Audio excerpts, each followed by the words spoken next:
Comic-Con? I'm out raising support on my campaign trail, and I figure the great people of Los Angeles reflect my values. So what's your favorite part of Comic-Con this weekend? I like the girls in all the freaky outfits. They're real cute, you know. The worst presidential elect candidate ever. Thank you, sir. The very worst. I appreciate you. The very worst. I appreciate your voice. Go out and vote. Maybe do it. I've been getting one of two reactions. The ones that recognize me will go, Ken Bone, can I get a photo? And the other ones are, as I walk by, they go, oh my God, it's Ken Bone. And it's been generally well received. I've not had anybody come up and not like it, which has been amazing. Now, has somebody mistaken you for somebody else? One guy, one of the people that works here, thought I was Mr. Rogers. I have no idea what reference that is. Yeah, I don't think people know until they see us actually like back to back. Like we walked around the whole con and people were like, what are they There's doing? a lot of quizzical looks, a lot of confusion, and then it doesn't help when we're not standing next to each other. I'm very surprised to see you here at LA Comic-Con. What are I'm you doing surprised here? to see me here too. I mean, it's LA. You know, it's a little bit cooler than I thought it would be. I mean, I usually like it hot. But yeah, you know, I kind of have a full-time job. You know, there's a lot of after parties, and a lot of the cosplayers are going to OD. You know, they're going to come live with me essentially. You know. So, I've been a fan of Jubilee since I was a kid, representing the Asian American population in the superheroes. And I figured, you know, we have the same hairstyle. I could put it together. It doesn't take a lot, and she also has really good style too. That's how we just fought with just like crowds of people, just like recognizing us immediately, and just like that joy of like people knowing who we are and exactly what they love. So it's really awesome. It's very awesome. Whose idea was it? Honestly, I think it was just like we were just like back and forth with ideas, and it's just like, yes, that's the idea. That's what we're gonna go for. You know, I don't really remember who it was that really set on the idea. Yeah, we're all sitting around the dinner table, and I think this was literally after Anime Expo. Yeah. And we did the genie. She was the genie. Aladdin. She played Aladdin. I played Jafar. Uh-huh. We're like, what are we going to do next year?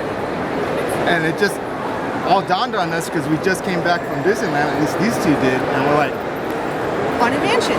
Why not? To run into ourselves? How does it feel to run into yourselves? Oh man, it's really weird, man. Is that looking in a mirror?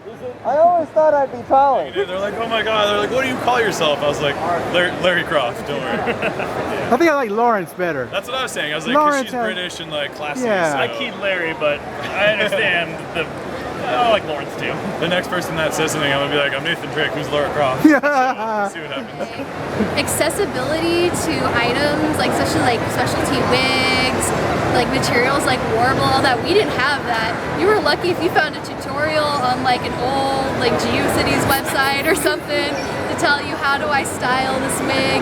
Back when you used to do Sharpie for everything, like there was a lot of ingenuity and problem solving that went on in the early days.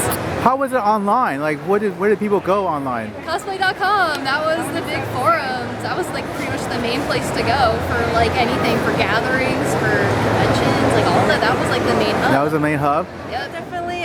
When we started it, we really didn't think anyone was going to be interested, and almost right away when we started posting photos of us coming together, people wanted to be a part of it. And we now all wear these rainbow pauldrons, as you can see on my armor there. Oh yeah. And that's how we create unity within ourselves and create this community and this unit, and try to, you know, create a bigger community of cosplayers who are willing to be out in LGBT. Okay, so it's called Year of Fear.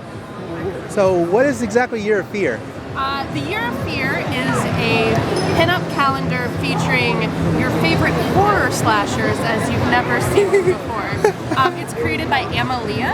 She is a photographer for Fangoria and also for Delirium, so she's been in the horror community for a really long time. And she and everyone always said to her, like, oh, you should do a pinup calendar. Like, she shoots a lot of female pinups. And she was like, sure, I'll do a pinup calendar. So she wanted to feature, you know, some of the different slashers, because she's a big horror fan. So we have Jason. You get in here, Sinner, sneak peek, never before seen. So each month features, like Jason here, a different pinup, if you will, from the horror world. I think he needs more blood. Yeah. Well, down here you'll see in the blood in the calendar. Okay, there's blood. It features really important dates for horror fans to remember. Nice. Yeah. I like that. Yeah. So especially if you get into Halloween, a little sneak peek of Christmas. December. Yeah. So it's just a fun project for the horror community, and I think beyond too, because I think everyone who sees it smiles. This is your dress. Yep. Okay, so tell me about your dress, and I guess this is you right here. Yeah, I'm El Huffer Design. Okay, Yeah. hey, you got a big sign. I have a big sign. It's really pretty too. No, I do geek bound apparel. So I use color blocking and sewn detailing and top stitching to tell the story of clothes. So to tell the story of the geek clothes that we all love, because no one else is doing it. So I figured I would just do it. So what gave you this idea? I worked for Her Universe and then for We Love Fine. We Love Fine fired me at the end of last year, and I decided to do it on my own because I am an adult. I want adult clothing, and it was pulling teeth to get them to let me do the subtle stuff. Everybody, when you're paying for a license, you want to be in the face about what the license is you're paying for, which totally makes sense. Right. I am unlicensed. I do not have to be in your face about it. I can be much more subtle with my color blocking. And I'll go to Forever 21 or Hot Topic or whatever, not Hot Topic, Forever 21 and H&M, and I'll see a shirt and I'm like, that looks like a Star Trek shirt. Because if it was just these colors, it could totally be a Trek shirt. And so I'm like, I would take it home and then do it myself in the colors that I wanted and be like, now I'm on board the Enterprise. And it's so subtle. There's so much with color blocking now that it's I don't know where I'm going with this, but I like subtlety. What exactly is a cosplay psychic? Cosplay Psychic, we are someone that helps the cosplayers. So the cosplayers are the hero, we are their sidekick. And so we have built an app that helps cosplayers catalog all of their different cosplays, find each other in the digital world, and also physically here when you're at a convention. It can be really large. We've had a lot of cosplayers actually tell us when we were at San Diego Comic-Con, we did our first beta test there, and cosplayers are saying it's so hard for me to even find my friends here. So they're like, this app really helps because it helps us be able to find each other, and that's what we really want. So if you're a huge fan of Batman or Mad Max, you'd be able to filter and say, show me all the people that are Mad Max right now, and you'd be able to then go and find them. And also, yes, we've got pin tracking, so you can find which floor they're on, and then you can go and see them. And the same thing also with being able to RSVP for events. So I air quotes that because it's not like you're actually getting your ticket through us, Yeah. or you're saying, I'm going to be at LA Comic-Con, so you can come and see me. I know, right? I know there was our neighbor watched him paint it for the whole 2 weeks, and so finally when it was done, he was walking around the neighborhood and people were stopping their cars. Wait, you walked around the neighborhood? He was walking around the neighborhood? Yeah, exactly. And there's a whole he put it on Instagram, and people were stopping their cars asking for pictures. And we live just a little off of a busy street near Pasadena, and it was insane. So we already knew it was going to be crazy, but. That's crazy. And that's about as fast as he can walk. Well, at least you won't lose him. Right, exactly. He's right there.